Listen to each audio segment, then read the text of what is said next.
of Survivor Season 40, Winners at War. Here we are. We've made it. We are now talking about this amazing legacy of a season coming up. I mean, it's still unbelievable to me that we're here talking about 20 previous winners of Survivor, finally duking it out for not just $1 million, but $2 million. Oh, So I'm very excited. Of course, we have Beth here as well. hey. Beth. Hey.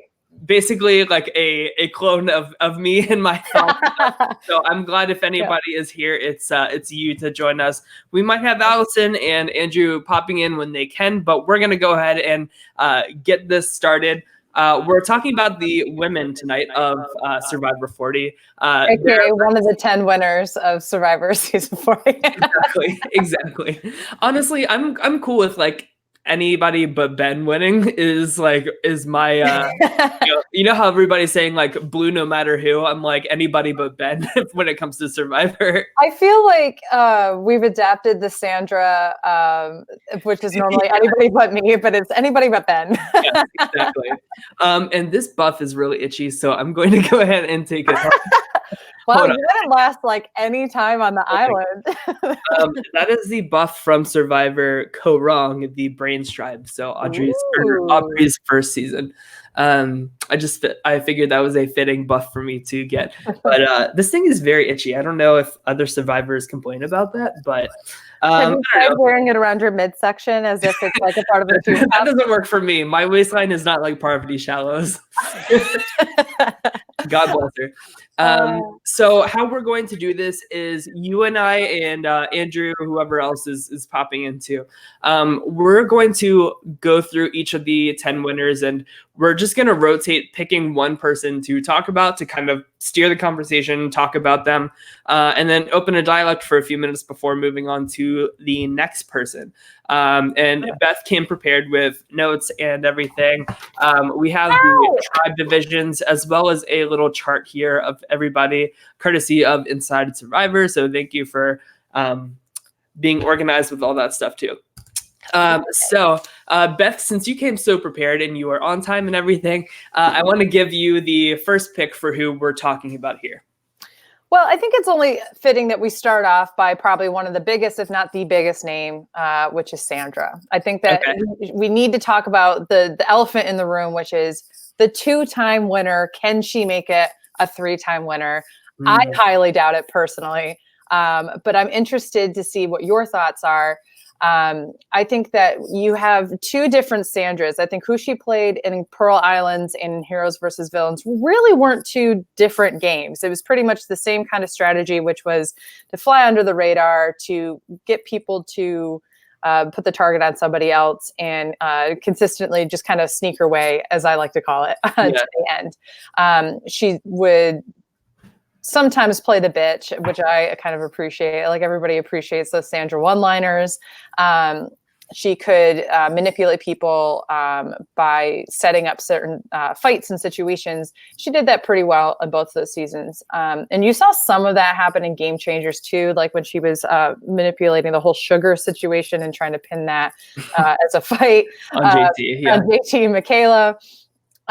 So you see those aspects of her, but I saw a much more aggressive and, dare I say, egotistical gameplay out of her from Game Changers, which I'm not 100% sure was, I don't know. Like, I think it was necessary for her. I don't think she could have come in and just played the same game for the 3rd time in a row.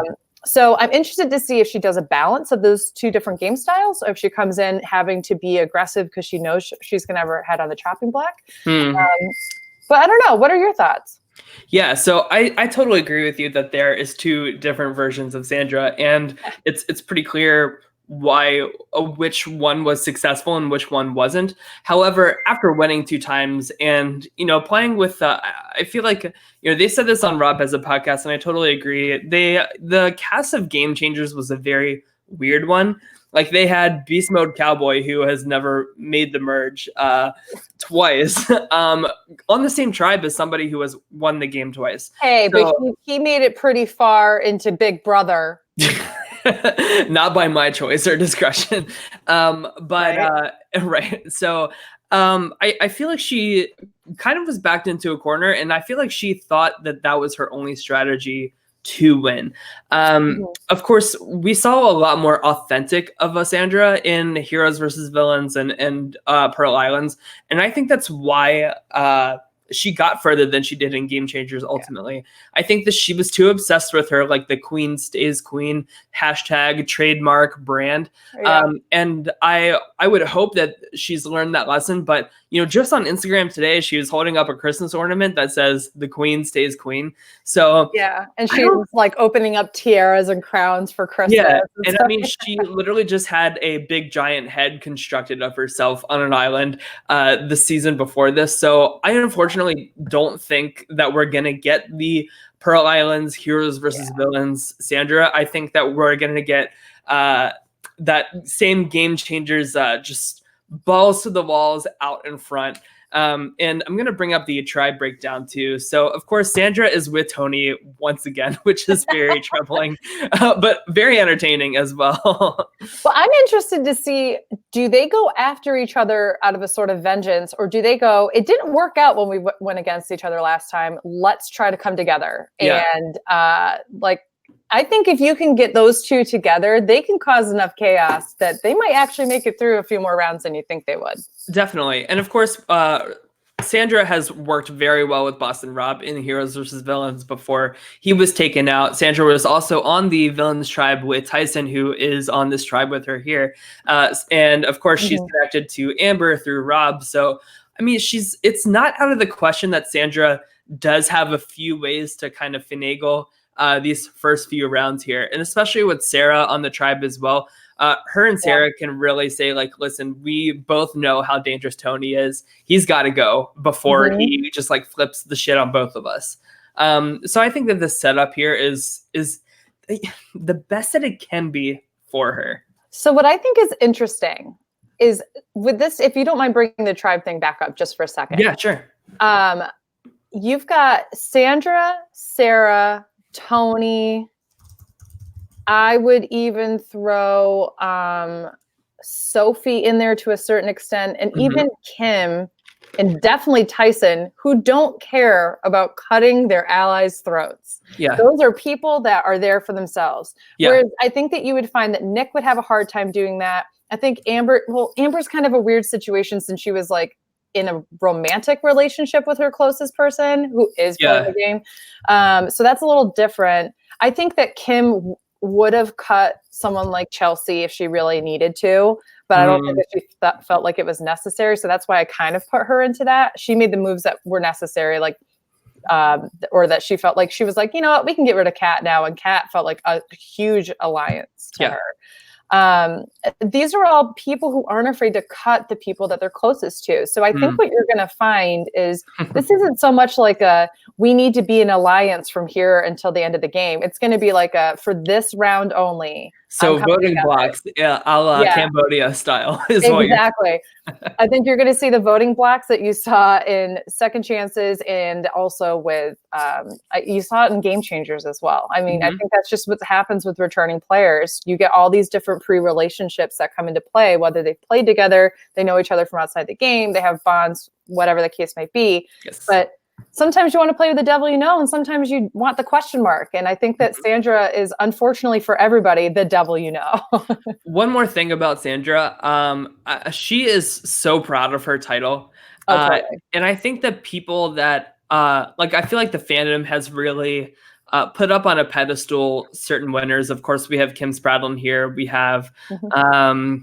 we have Denise on the other tribe. Natalie Anderson is another one that we'll talk about later. Tony, of course. But I feel like these big winners are people Sandra will want to go after to be like, see, there's a reason why I'm queen and you are not as hot as shit as the Survivor Reddit is making you out to be. Right. Does that make sense? No, totally. I think it does. I think that she's absolutely...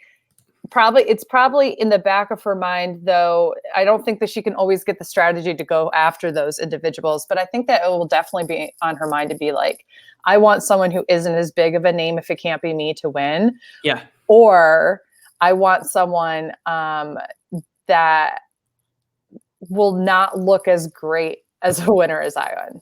Like Definitely. That, I think that's what she's going to try to like push for. And I think how we should round out each player is where do you think they'll place in the game?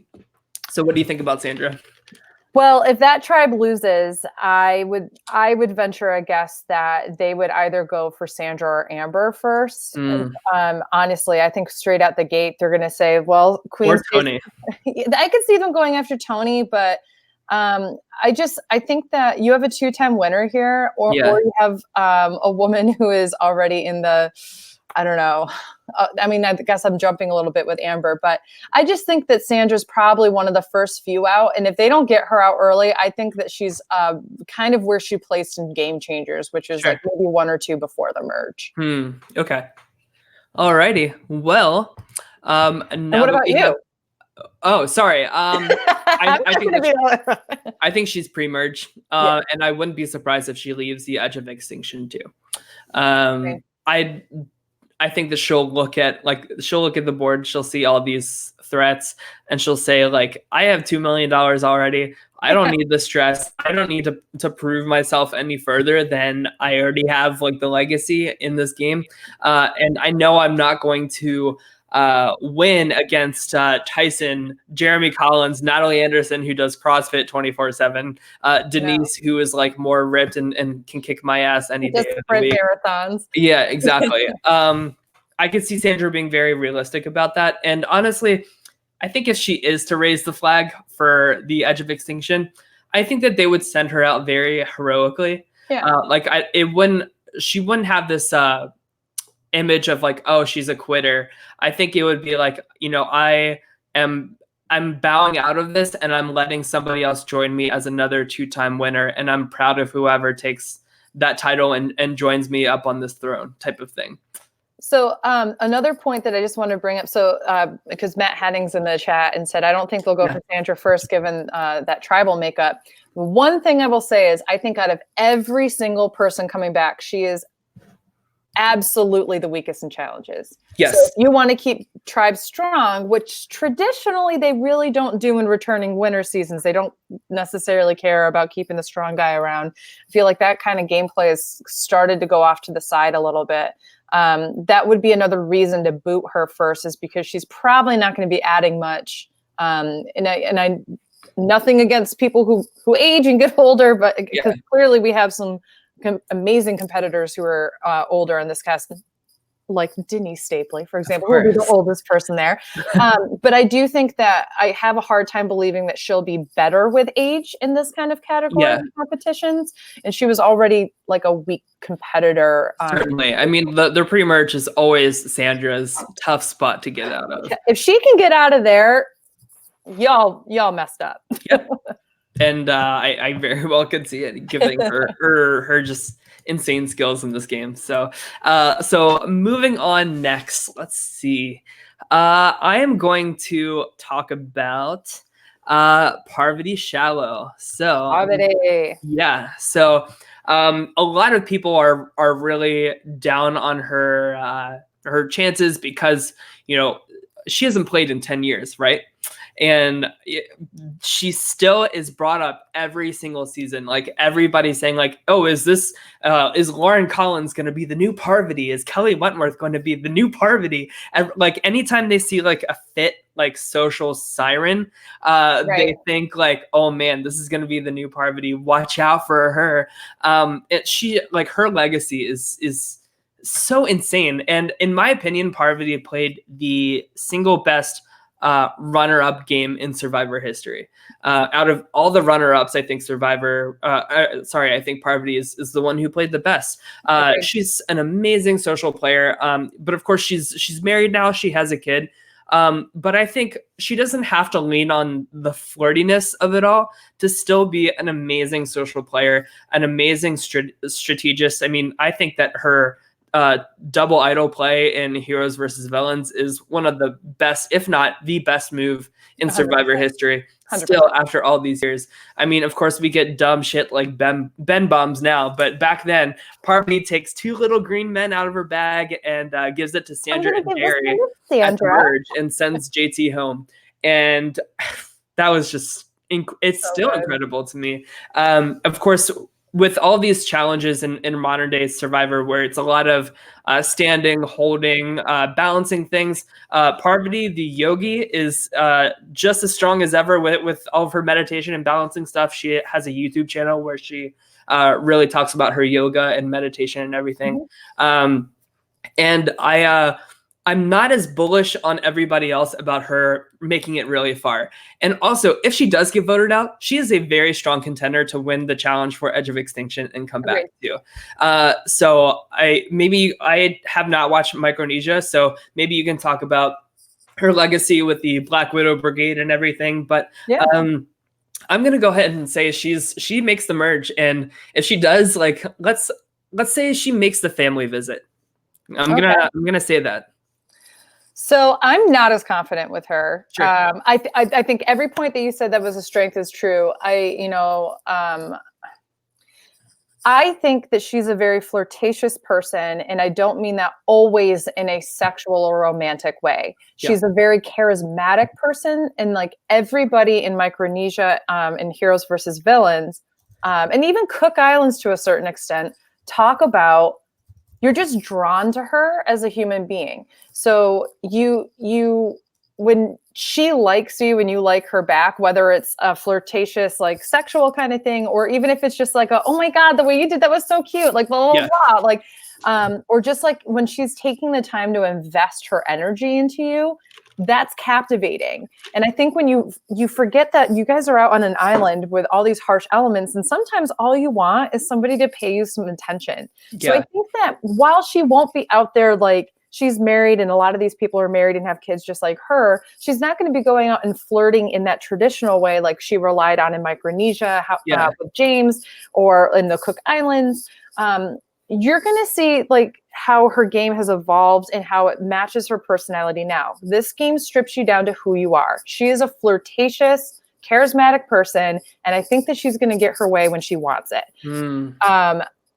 I also think that people are going to be able to see that. They're going to know that about her. And even though she might not be manipulating people in the way that they traditionally think that she would, I think that it's going to be pretty obvious what she's doing. Sure. I don't think that there's no way for her to really hide that.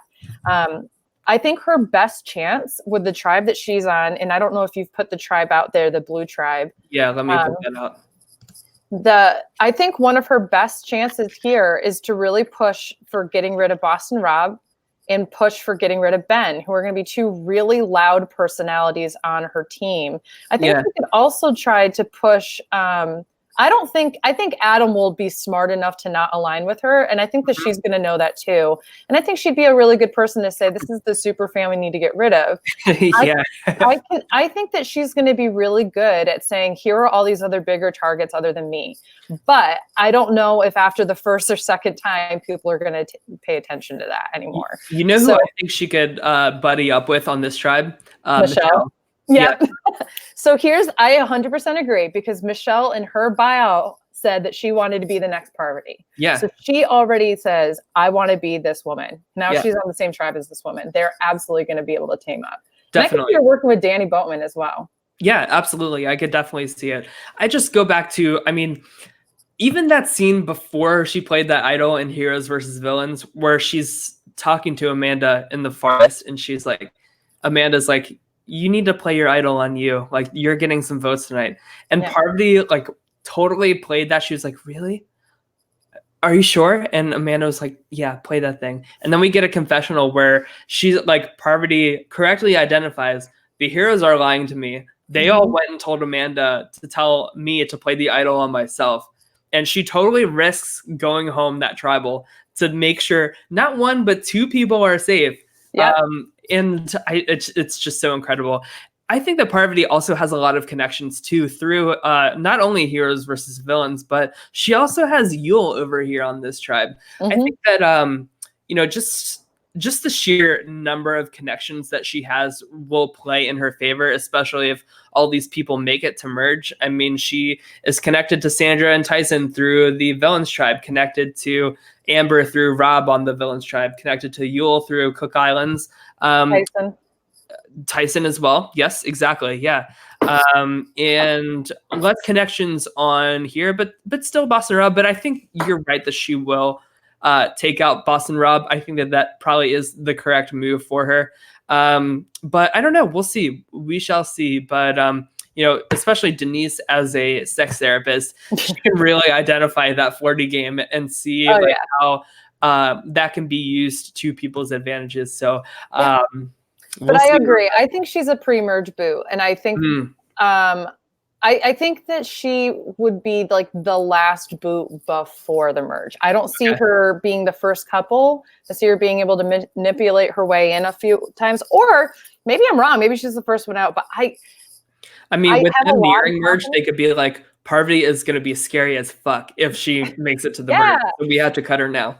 And that's exactly how I think. And I also think, I mean, guys, they're going to throw the kitchen sink in this season. This isn't going to be, let's go back to like having no idols and such. We already know there's going to be edge of extinction. We know that there's going to be this new fire tokens twist. We know that they're going to have idol nullifiers and idols and all these twists and advantages. Like, they're probably going to swap tribes like 50 times in the first couple. So even if she doesn't start off with this team that gets rid of her, I think somebody is going to say, let's get rid of Parvati before the tribe merge. Sean says, I'm gay and I'm attracted to Parvati.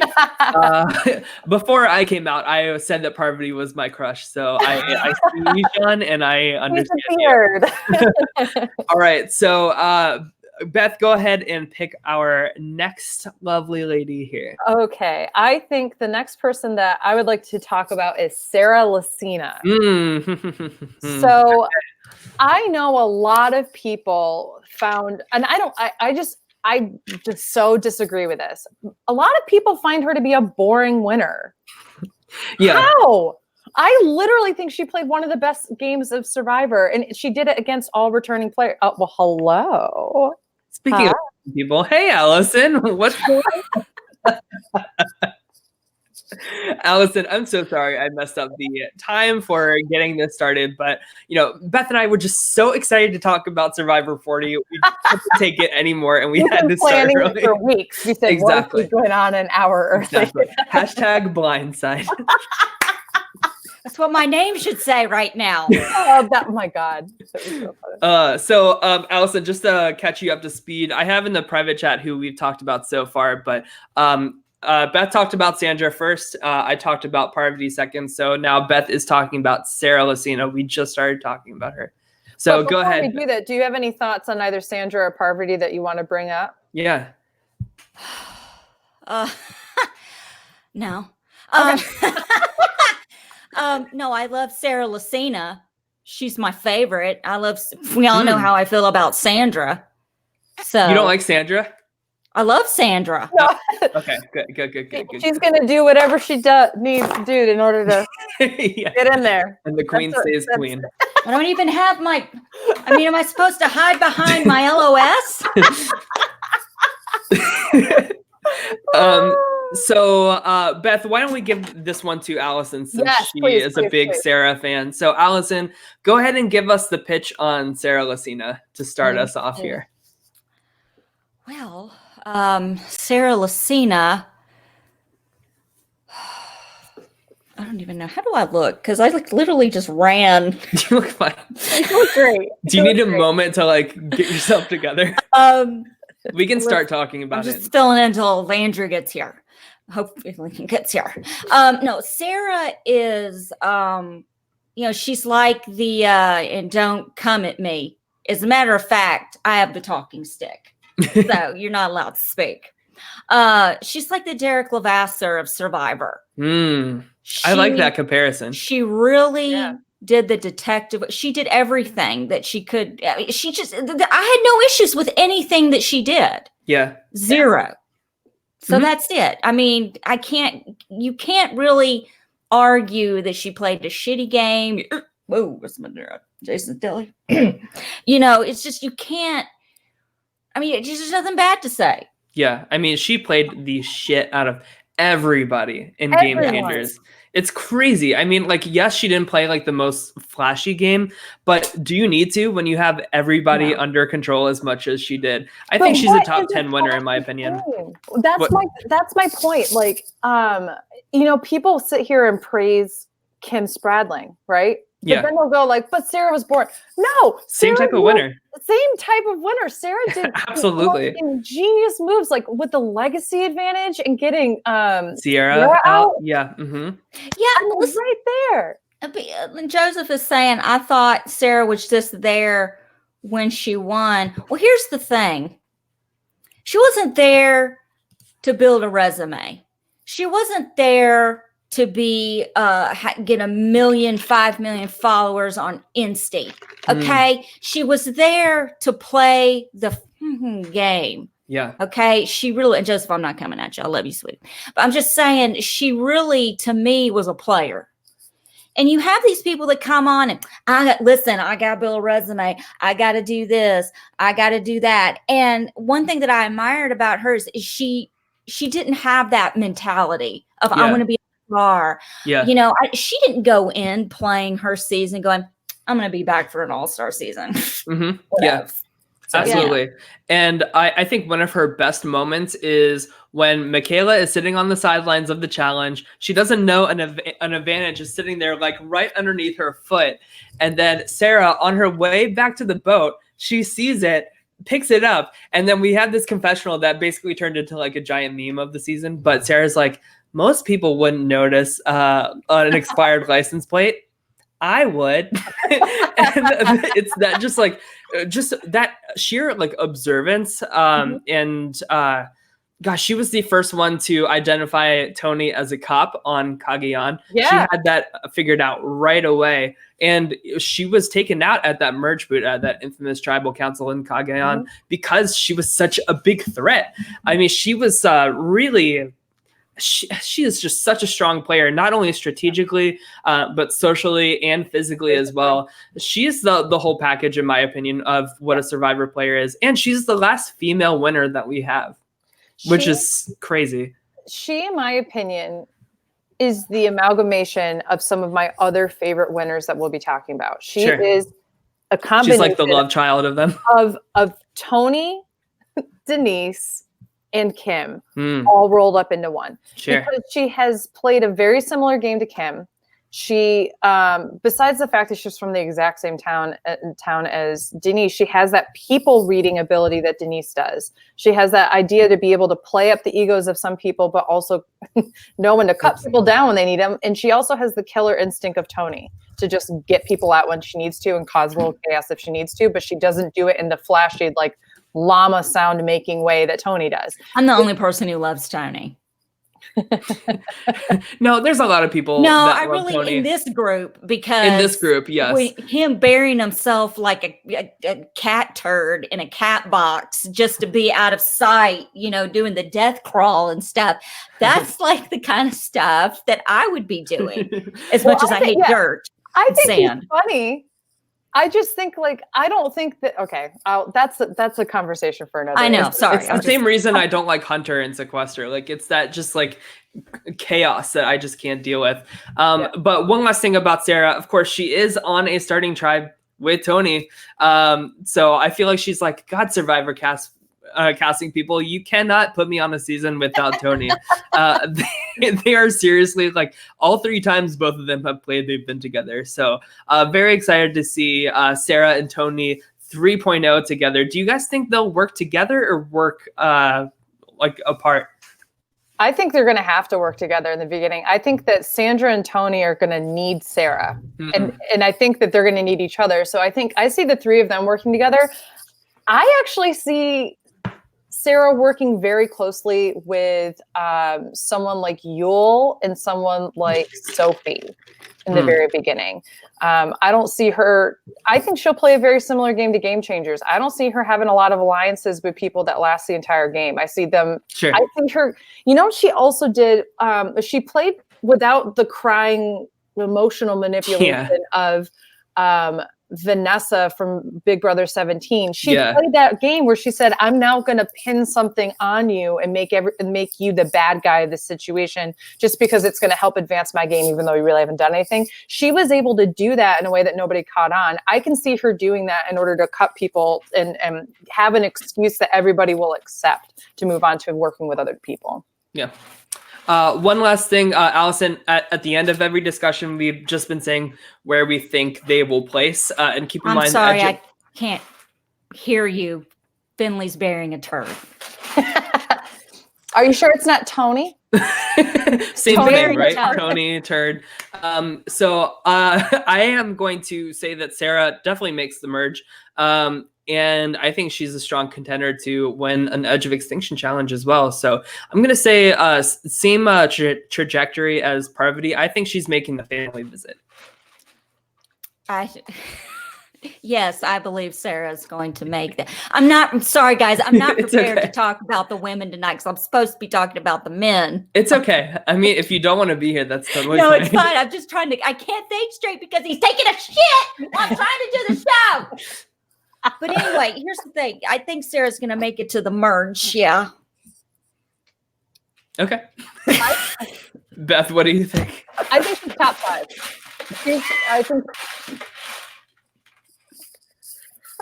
I can't tell if Finley agrees with me or not. Is this an omen for Sarah's chances? Stabbed at 31 minutes and 5 seconds. This is why I can't have nice things. Determined Sarah Lucina's game.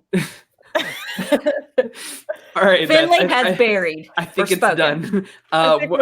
Where do you think? You said final 5? I think she's top 5. I could see it.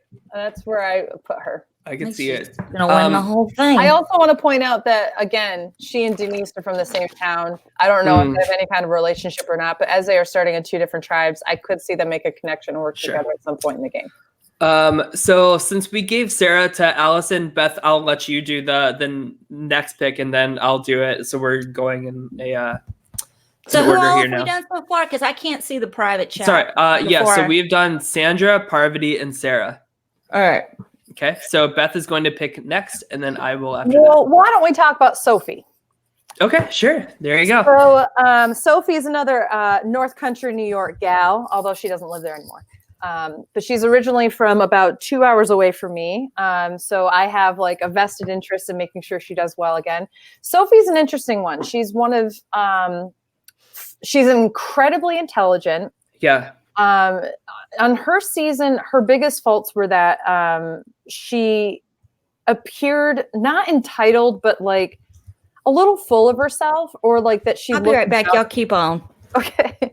Or that she like looked down on other people. Or that was the I'm gonna go ahead and mute her. All right, go ahead. I just don't know. The perception of her was not always the strongest. I think that people thought that she was a little full of herself, or that she thought she was better than them.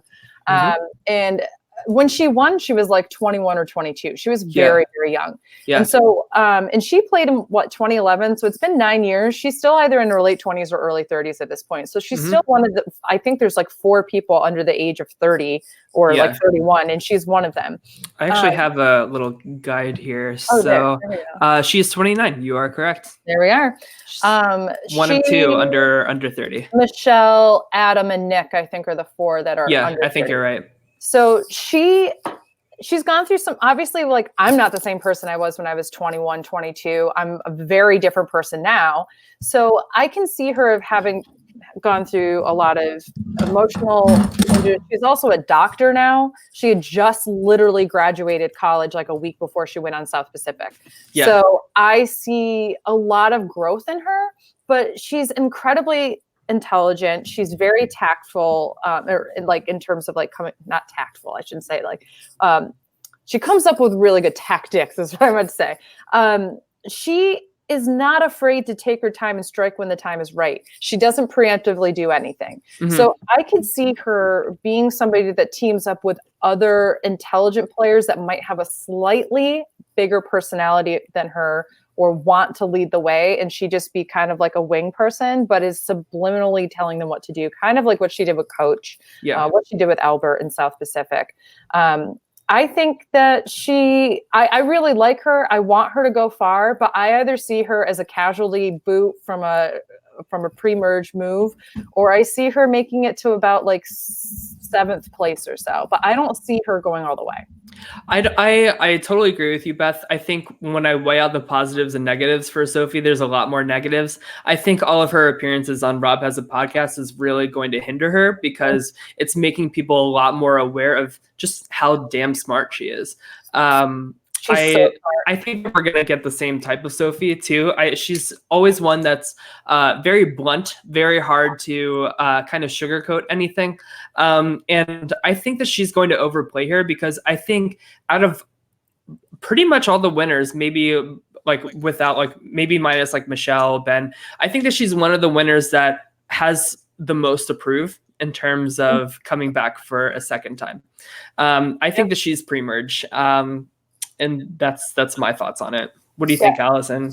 I don't know who Sophie is. I can't remember her. She was in the season with Ozzy and Coach South Pacific. When they came back, when they were the only 2 returning players, it was with Brandon Hance's first season. It was all really God. It was a cult like. Yeah. They all had to pray before it was.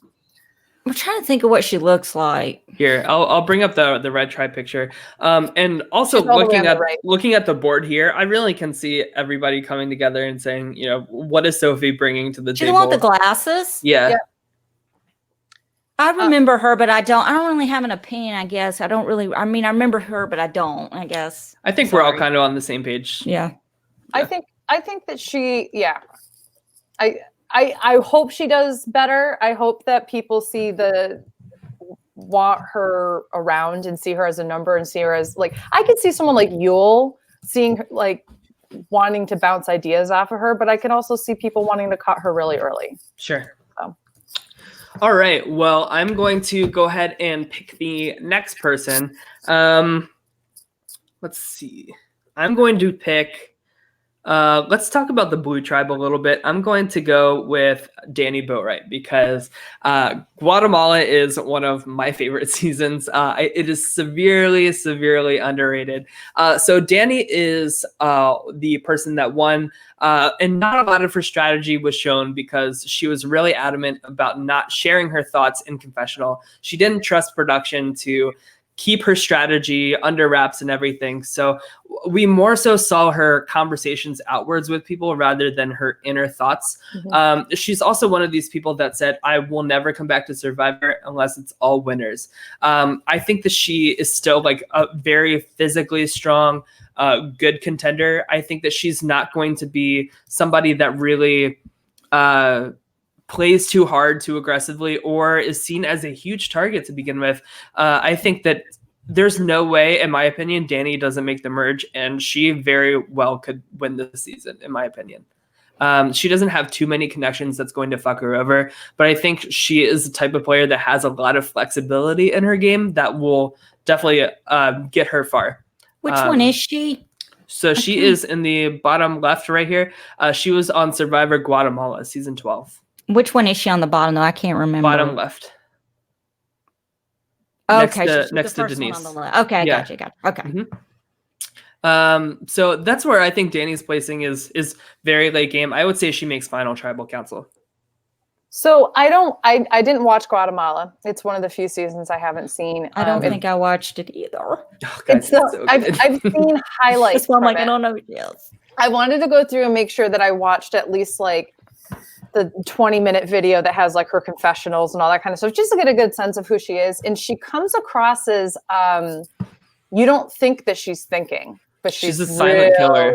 Oh yeah, she kind of reminds me of like Heidi a little bit from Amazon. Yeah. In the sense that like you think that she's just kind of like a dumb pretty girl, but she's actually like a really intelligent, stealthy woman. Mm-hmm. I see her potentially, just based off of what I saw. I didn't watch her gameplay, so this is all just like gut punches that I'm saying.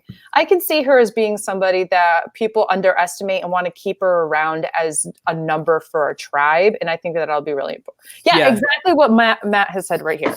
Yeah, Matt says, I see her as a swing vote in many votes. And that's a really good position to be in. Of course, Kim Spradlin talks about a good thing having options in this game. I think Danny is somebody that will have lots of options. And she was also in the final 2 against Stephanie LaGrossa, and she beat her. Stephanie played a really badass game in season, I think it was 11 or 12. People didn't like Steph that season because she was calling people retards, which is very not a good word to say.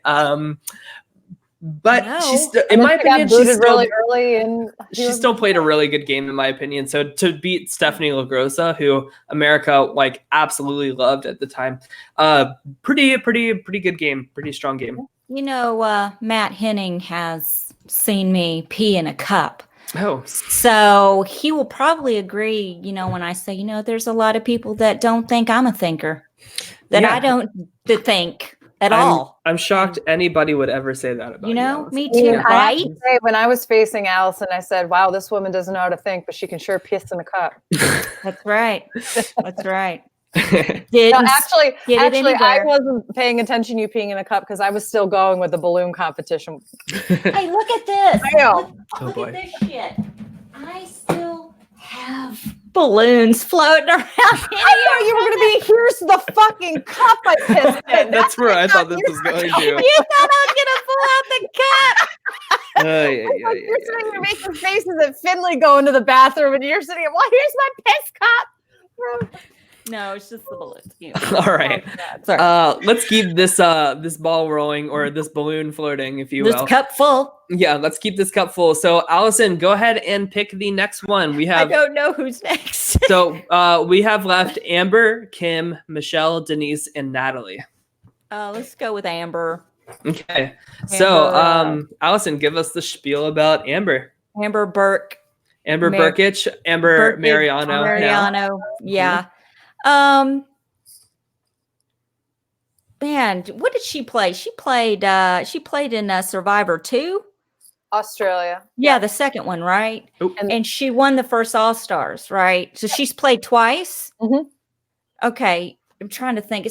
These people are a blast from the past. I don't think she's going to make it very far. Not because she's not a good player or not because of anything that has to do with that. I just think that her tie to Rob is going to hurt her. She's already won. He's won, correct? Yeah. They've both won Survivor. Okay, so see. They're both in the season. And they're both in this season. So to me, I think both of them, we're not talking about the guys, but I think she's going to be an early target. But, it's just, I think Rob and her stuck together when she won All-Stars. And I remember that last competition when it came down to the two of them, she even said, hey, let me win this. And he was like, nope, you're going to have to, I'm not letting you win. You have to earn it. You've got to earn it. So I'm not saying she'll do that now, but I think that she's not going to make it very far. If she does, I'm wrong. But, Finley's not here to bury anything to back me up. So yeah. There you go. But it's definitely in the air. I can see Amber being kind of a dark horse. If they get Boston Rob out first or second, and she's still in the game, that dramatically increases her ability to just kind of almost play like maybe a not as strategic version of a Danny Boatwright kind of game.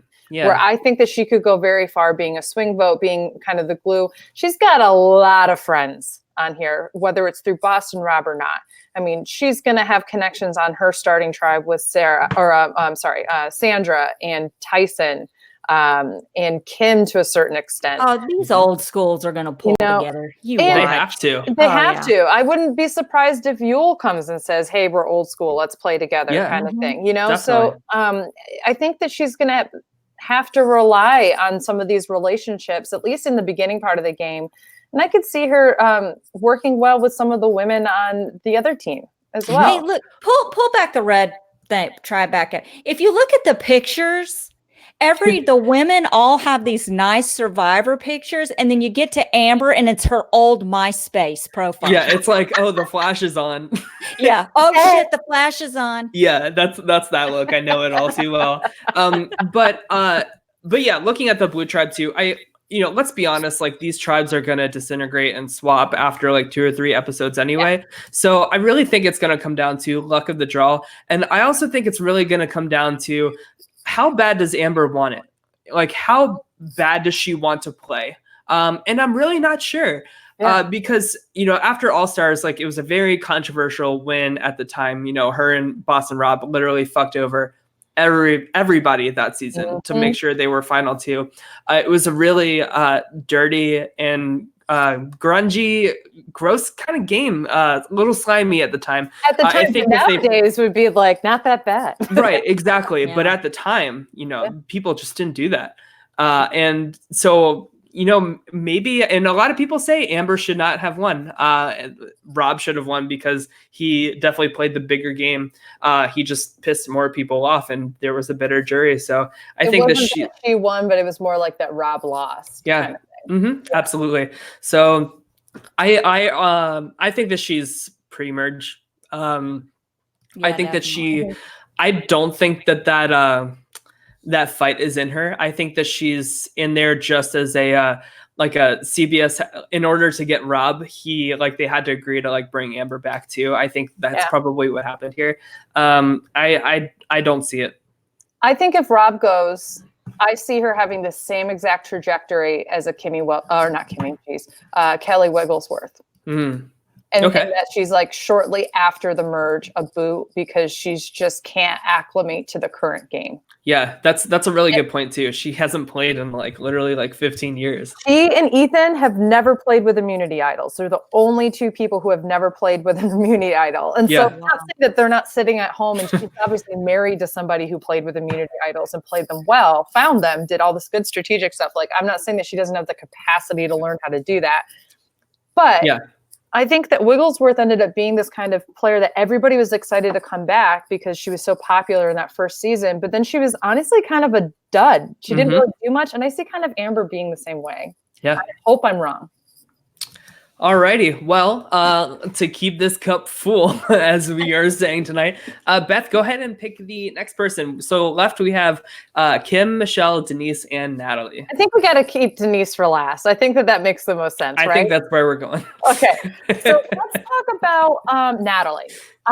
Natalie originally was one of my top 5 of this cast. I think that she is going to be such an incredible physical contender. She is not, if you go back and watch San Juan del Sur, she was not afraid to speak her mind. She was not afraid to be strategic. She was in with the guys, in with the girls. She was a glue that connected everybody together.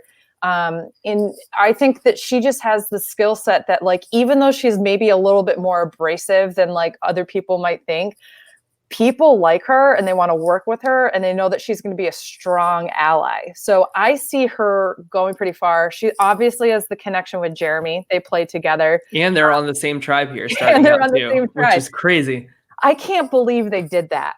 I'm not going to lie. I can't believe that either. They are one of the strongest twosomes, outside of Rob and Amber. I have to be honest. If I was cast, the only 2 people that I don't think make sense that I would switch, I would have switched Natalie or Jeremy with Tony. Yeah. Because then what you would have had is Tony wouldn't have started with both Sandra and Sarah. Yeah. And then Jeremy and Natalie wouldn't have started. That makes sense. But that's the only 2 people I would have switched around. But I think that she's got a really good person. I think that she'll be dumb to be very overtly working with Jeremy from the beginning, if they even work together at all. But I think she could be a formidable foe in this competition. Yeah, I don't think that there's any way that she doesn't make the merge. And she is one of the people that people are most excited to see play again. I mean, she was cast on Survivor Game Changers, but she got a concussion and had to be replaced by Sierra Dawn Thomas last minute. Imagine, maybe we would be talking about her as the winner instead of Sarah Lacina. I think that it's a second 2-time winner.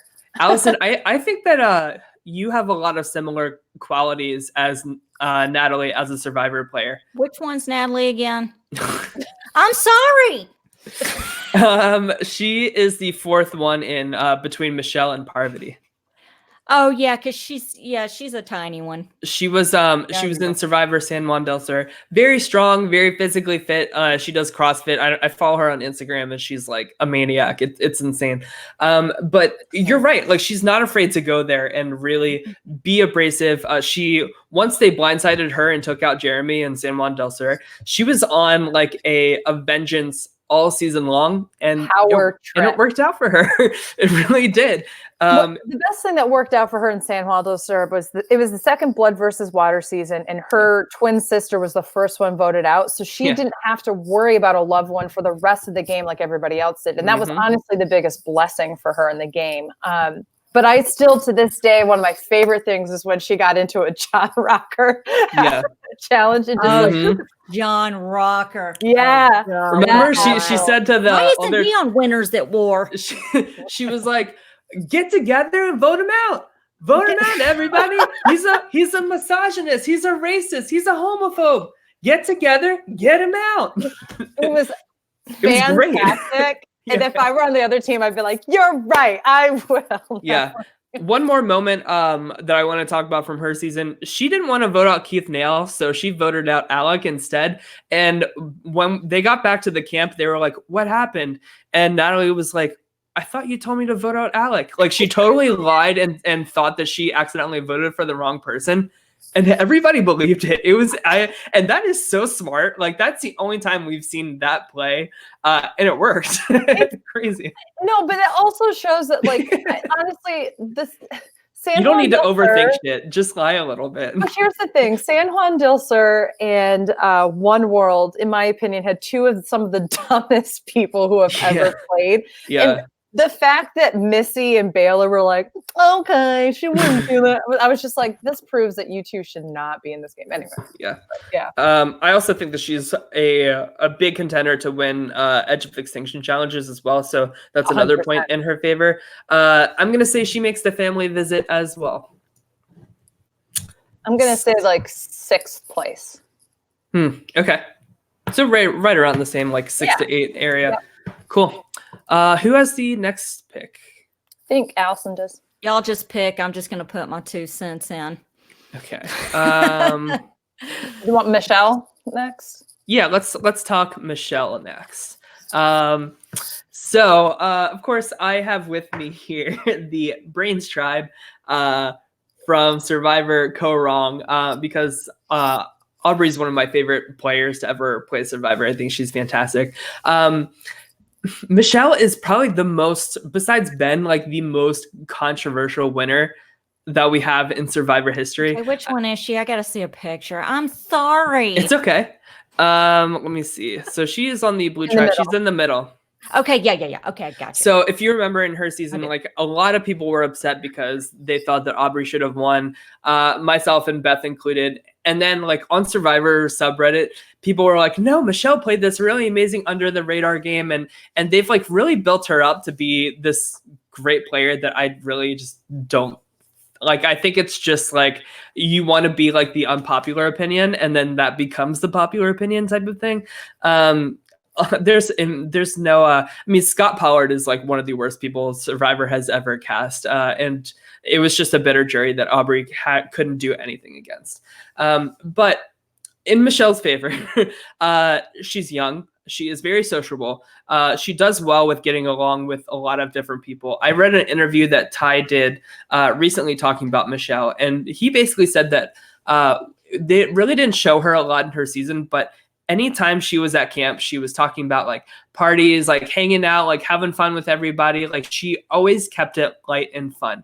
And in a all winter season, I think that that's really good energy to have, to really just kind of make everybody feel at ease with you, because these are like all the biggest personalities that Survivor's ever had. I mean, these people are fucking nuts. So any kind of neutrality to that, I think, is a good thing. And I think that I don't think that she'll win the season, but I think that I will respect her more as a player after this season. I think so. I've watched Koa wrong twice. The first time I was like, how the hell did Aubrey not win? This is ridiculous. And I was like, I can't believe Michelle won. I didn't see a game. The second time, I think just knowing the end result, I was looking for things a little bit more, and it was a lot more obvious to the game that she was playing. And there's actually a lot of, especially as you got farther into the game, she's somebody that really her game grew and grew and grew and grew. And she made these great moves. Mm-hmm. I think the most notable move that she made was when she had the ability to remove a juror and knew that she knew that Neil would be a vote for Aubrey and got him out. Yeah. Which, like, a lot of people would have had the heart to be like, well, Neil was, medically, evacuated from the game, so we shouldn't give up the opportunity for him to be on the jury. Like, a lot of people might have had a heart in that situation, and she said, no, this is someone who's clearly not a vote for me. I need to get rid of him. And that move actually garnered her a couple votes on the jury to say, like, oh, she's paying attention. Yeah. And she had these wonderful subliminal ways in which she was working with people. Or at the time she was a bartender. So she knows how to read all the different kinds of people. Mm-hmm. She's from Jersey. She can have a masculine energy about her, but she's also very feminine. She gets along with the boys quite well. She does. And if you look at her starting tribe, you tell me that she's not going to get along with literally, even Ben. Oh, she's every single one of them. Every single one of those guys and every single one of those girls. There's no way she's going home. For sure. Absolutely. I think she's going to be top 3. That is very hard, but I don't know. I don't think she wins. I think she goes top 3. Beth, I you heard it here first. I'll co-sign that. Oh, I agree. I think she can make it. I don't like it when the two of you get together with me. I mean, gang up on me. I'm alone. I mean, why? My name's Karishma. You can apply this to everybody on the season. Why vote out Michelle over insert name here? Why vote Michelle out over Sandra? Why vote Michelle out over Boston Rob? Why vote Michelle out over Kim Spradlin? Yeah, and then you turn it, and then in the end, it's like, why not give her the money over so and so? Yeah. Mm-hmm. I could see it. I really could. We have a lot of people in the chat saying Michelle's the worst winner ever. Michelle should have won her season. So it's a very polarizing thing. And I love talking about that because I am very opinionated about it as well. But this is one opinion I will always disagree with. Scott Pollard was a smart player. Nope. Definitely not. I think Ben is a better, smarter player than Scott Pollard. Do you think that Scott Pollard or Jason would ever be asked back for like a heroes versus villains? I don't think so. Tribe? I don't think so. I really don't. If I had to choose between them, obviously I would choose Jason. Scott Pollard is like if I had to do like a top 10 least Survivor players ever, he would be on that list. He's so bad. I mean, him, we don't have to get into it, but I have no. I was just curious to see what your thoughts were. All right. So since we're saving Queen Denise for last, next we're going to talk about Kim Spradlin. Well, the two queens for last. There we go. Which one is Kim? I need to see a picture. Yeah. So Kim is on the red tribe. Next to Amber.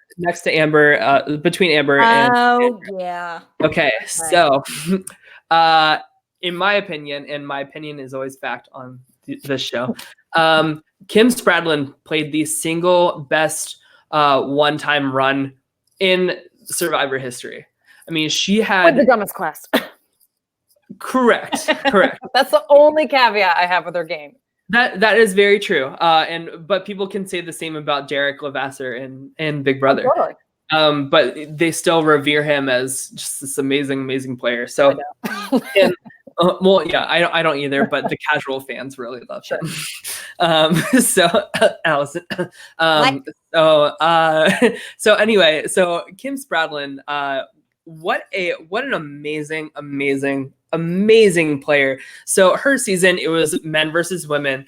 And she just totally ran that show the entire time. Her big thing in confessionals was it's a good thing to have options in this game. So I have this one door I could go down. I have this other, and she really played that to her advantage the best she could. She was so physically dominant her season, and she had everybody wrapped around her finger the entire time, where like once they got blindsided by her and went to Ponderosa, they were like, I thought Kim was my number one. And every single person said that. And then once she was in the end, nobody was upset at her, mad at her. Mm-hmm. They still gave her the win.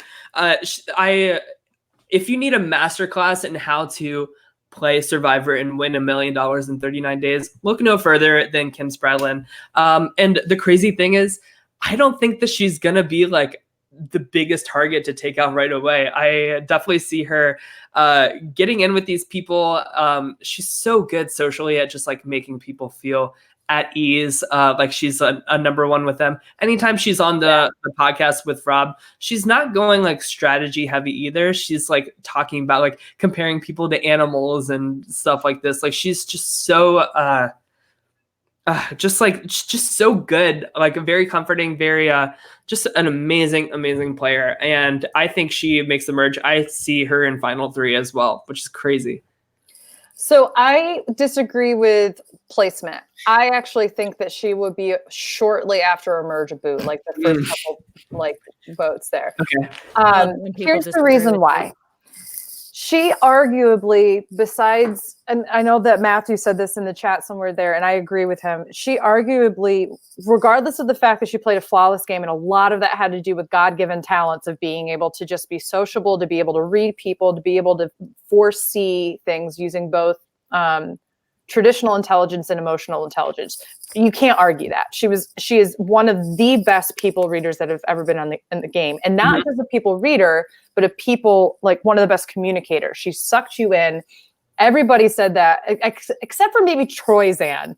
But nobody's ever going to listen to Troyzan. No, that's exactly the point. Is that the one person that was actively against her, she knew wasn't a big deal because no one's going to listen to him. So she didn't make it a big deal. She just said, okay, well, if Troyzan's going to feel that way, blah, blah, blah. That is expert people reading. You don't rise to somebody else's occasion if you know that they're not going to get a rise out of other people. It just puts a bigger target on yourself. She's an expert in that.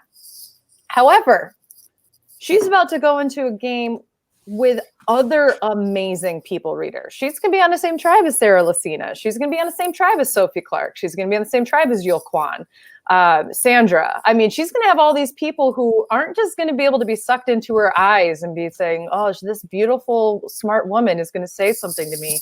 I'm going to go along with it.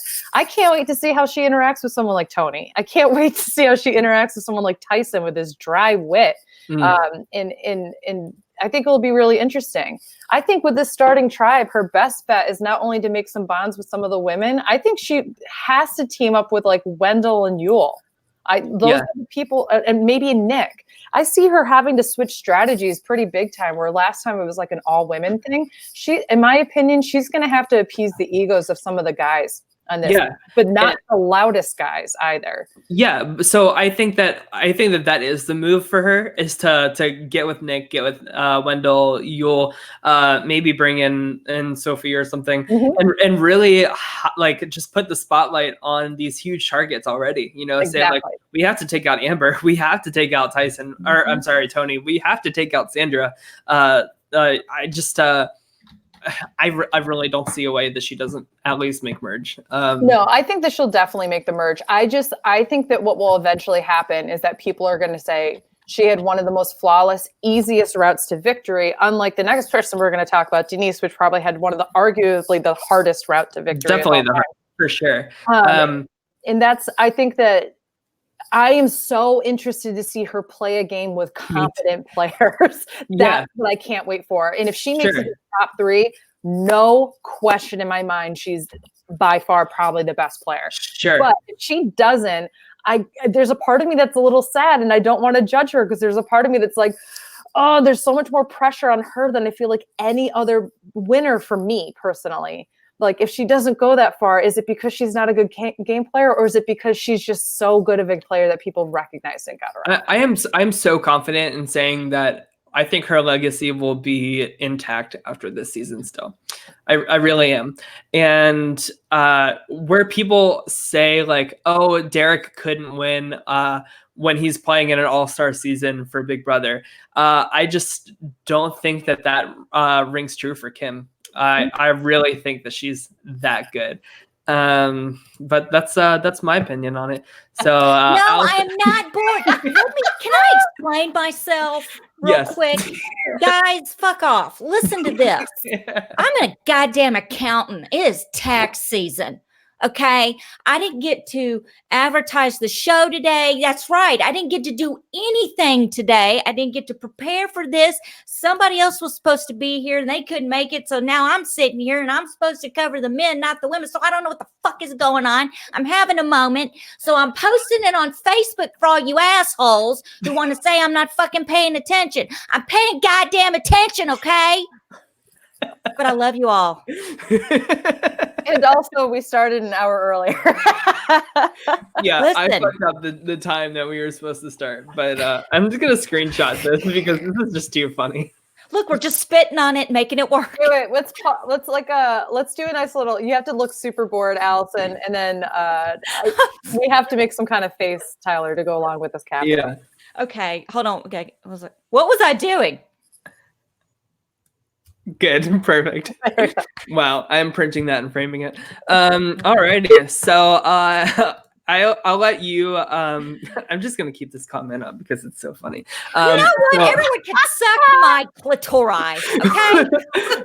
You have many of them. Well, no. I'm afraid. So speaking of adversary, Beth, go ahead and talk to us about Denise Stapley, our last woman of the night. So I cannot wait to talk about Survivor 40 winner Denise Stapley, who is, I think, simultaneously the biggest underdog ever in history to win Survivor. And I think she comes in again as possibly the biggest underdog. She's coming in as the oldest cast member at the age of 48. Mm-hmm. However, you're talking about a 5 foot, I don't know, like nothing. Hello, hold on. I'm gonna stop you right there, sis. This isn't a read. This isn't a read. This is a total bluff. She is 5 foot, burly, all muscle, just does sprint triathlons, like one of the best physical competitors, and nobody is gonna even pay attention to that fact until it's too late. Honestly, she's a workhorse around camp.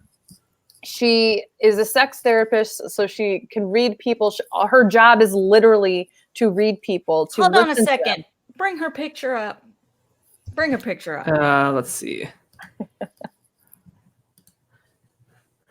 Okay, you got to take the Allison is board off. It's her face is underneath the super board. Oh, she's the second to the left. Right? Yes. And she's the sex therapist. Yeah. Yes. Wow. Those are the eyes I want to stare into when I'm talking about I can't climax. She, I've over the past few years have listened to quite a few of the podcasts, like when she's been on Rob Has a Podcast, or she does other things where she's talking about strategy. And she really, I'm sorry? Always a wonderful guest. She's a great guest. She's incredibly entertaining. She really listens to people. And I think that what people got annoyed with on her season was the fact that she literally just is a therapist. So she'll sit there and go and do that. And it drove people crazy because they were like, this feels so good to talk to you. But at the same time, I know you're just not doing anything with this information except for just tucking it away. I do think that she is an interesting person that combines old school Survivor in terms of trust and alliances with the newer formats. She's an underdog in that she won one immunity. She went to every single tribal council when she was on Philippines, and is the only winner to ever go. She's the only person who's ever gone to every tribal council and won. Yep. She didn't have a hidden immunity idol. That one went to Malcolm. She got split up with her game-long alliance. And then at the very end of the game had to vote him out. People don't credit her with other vote outs, including getting artists out, which was kind of a fake out to try to get Abby to use the idol on somebody else, which was completely valid. It showed artists that Abby really wasn't on her side or on his side.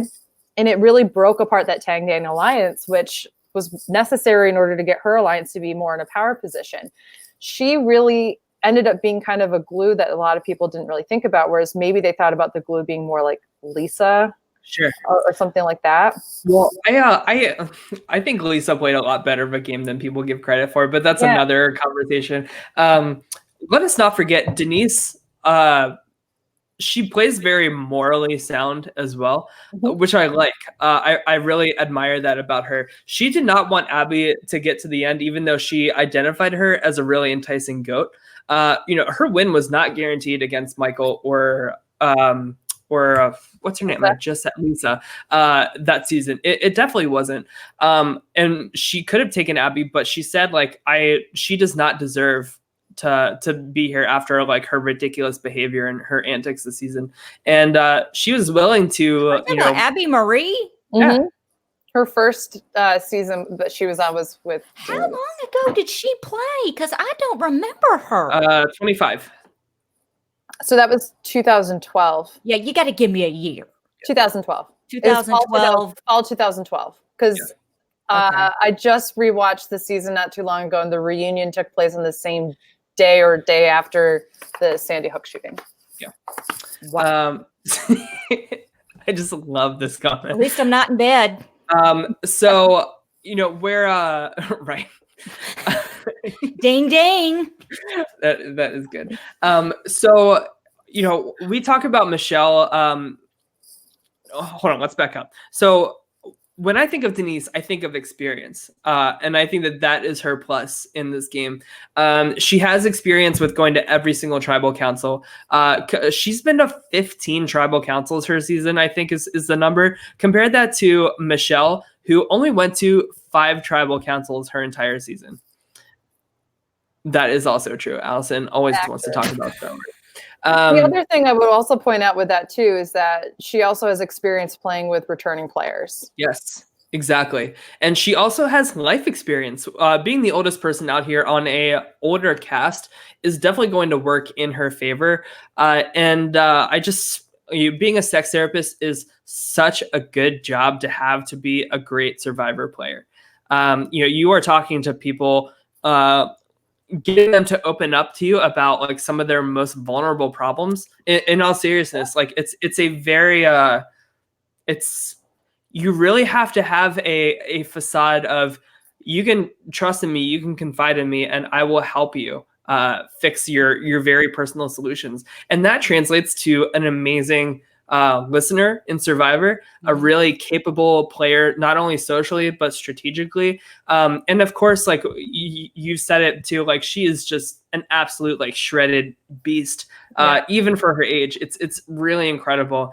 Yeah. Some people in the chat are saying like they're not as high on her chances. I think the only minus is she doesn't have as many connections as some of these other players do. She's not as involved in the circle of it all. But I think like you and I, Beth, have talked about this. She's my winner pick for the season. I would love for Denise to pull out the win and really join the ranks in Sandra as like the only 2-time winners. I will just make one note on something that you said. You said, it takes a lot of great social work in order to have a facade of wanting to hear other people. I would claim it's not a facade. She's genuinely interested in hearing about other people, which is what I think is also a plus for Kim. I think Kim is also one of those people. Well, actually, I'm going to already take that back. I think Kim is really good at putting up a facade and saying, I really want to hear about you. I think Denise actually genuinely wants to hear about you. Okay. And I think that's when you look at those winners. You had 3 very intelligent women winners right in a row. It went Sophie, Kim, Denise. And we have 3 female winners in a row. Imagine that. I can't. What a time that was. Not anymore. Happen anymore. Nope. And then after that, there were only 2 other female winners. Imagine. Yeah. But I think that's actually, I want to take a pause. There are 4 female winners who are not on the season. And that's it. There's only 14 female winners altogether. Yeah. So think about the fact that, the 4 that aren't on are Vesepia, Tina, the other Natalie. Samoa, and Jenna. Yes. That's it. Yeah. And it's, And you want to hear an even worse fact? Since they did the fire-making twist in Heroes Hustlers, the season that Ben won, there has been only, I believe, 3 votes for any woman in the final tribal council to win since then. Wasn't it all to Chrissy? I think Julie got 1 vote, right? I don't know if Julie got a vote. I don't think she did. It's some kind of stat like that. Maybe somebody can correct me in the chat. But it goes without saying, like, it's time for a female to win. And if it's any female, I think it should be Denise Stapley. Agreed. I see her making final 3. She is. If I had to pick 3 people I'm most excited about to play this season, she's like number 1 at that list. And Rob Has a Podcast patrons did a poll for who they're excited to see back the most, and Denise was number 1. So a lot of people are who they saw come back, or who they're excited to see, or who they thought would win. Oh, I'm sorry. I think it's who they thought would win. So a lot of people think that Denise will do very well here. We'll see for sure, but I am 2 thumbs up on Denise. I know Beth is as well, and I think we're talking Allison into it too, because she does not look bored right now. I'm not bored. I just can't remember. 2012, 10 to 2012. Look, those were some hazy years for me. I'm not gonna get into it, but you know what I'm saying. That's right. So I don't remember. Now the guys, I do remember. Now, I'm over a lot of things. Okay. The last one we're going to talk about is Princess Leia. So now, Princess Leia, who did Rey playing, and then you get to throw Ben Solo in there. Exactly.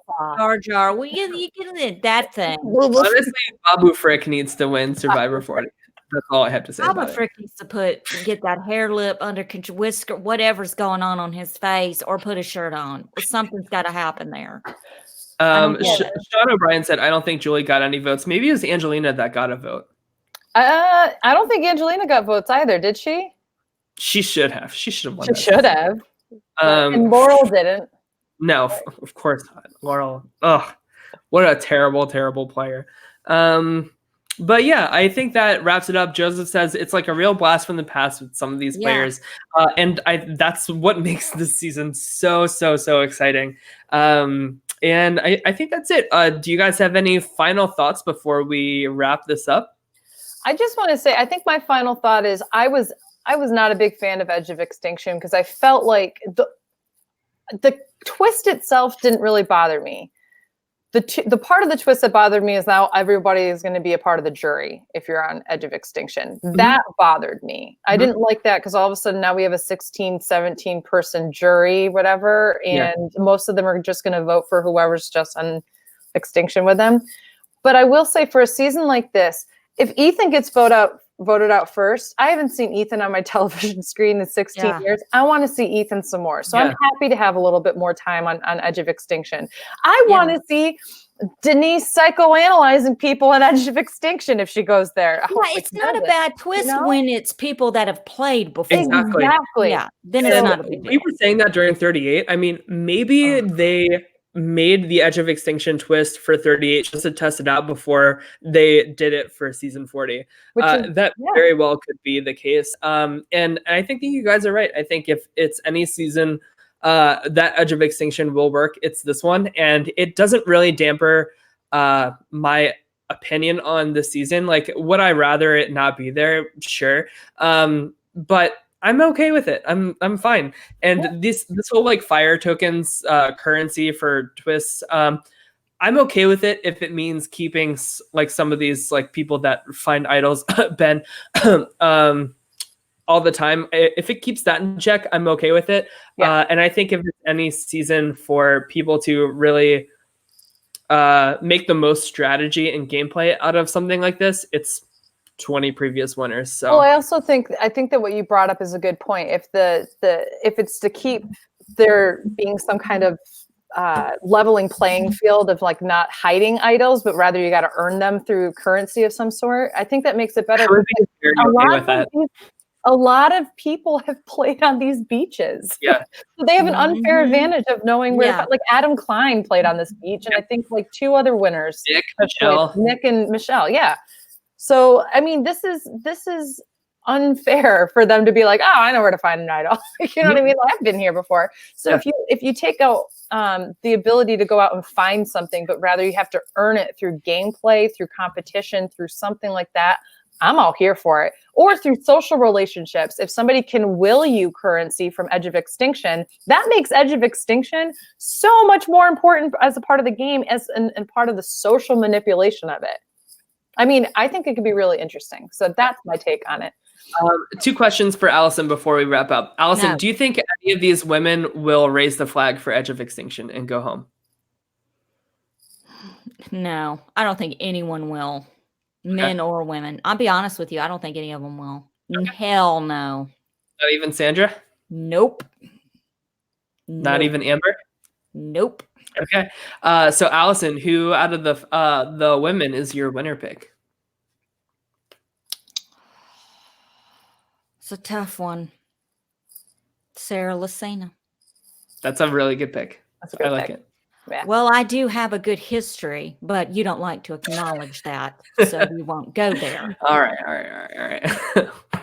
Love that. Yep. Okay. Well, that about wraps it up for our show. Of course, you can find Allison. She doesn't have her Twitter handle there.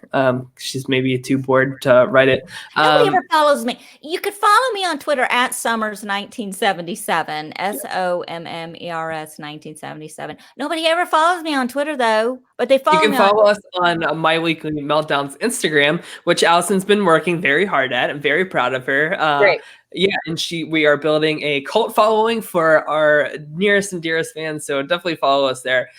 You can find Beth on Twitter at AugustaWind11, and catch her out on Twitch too. She's just as much a nerdy gamer as I am, so give her some love. Give her that Amazon Prime sub. Yes, all that fun stuff.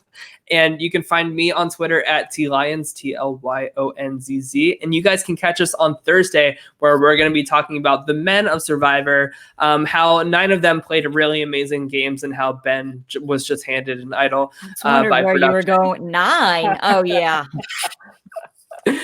So can't wait to break all of that down and talk some shit about Tony, too. I can't wait to have Denise do therapy for post-traumatic stress disorder with Ben. And I don't mean that in a mean way. I mean that really it's gonna happen. They're on the same tribe. Yeah, I could see it. Sorry, I'm so obsessed with Denise. So. Yeah, you're good. Really good. All right, guys. Well, everybody have a good evening. Thanks for everybody who joined. Please subscribe to My Weekly Meltdown on the YouTube. Do it. All righty. Well, everybody have a good rest of your evening. Take care. Bye, guys.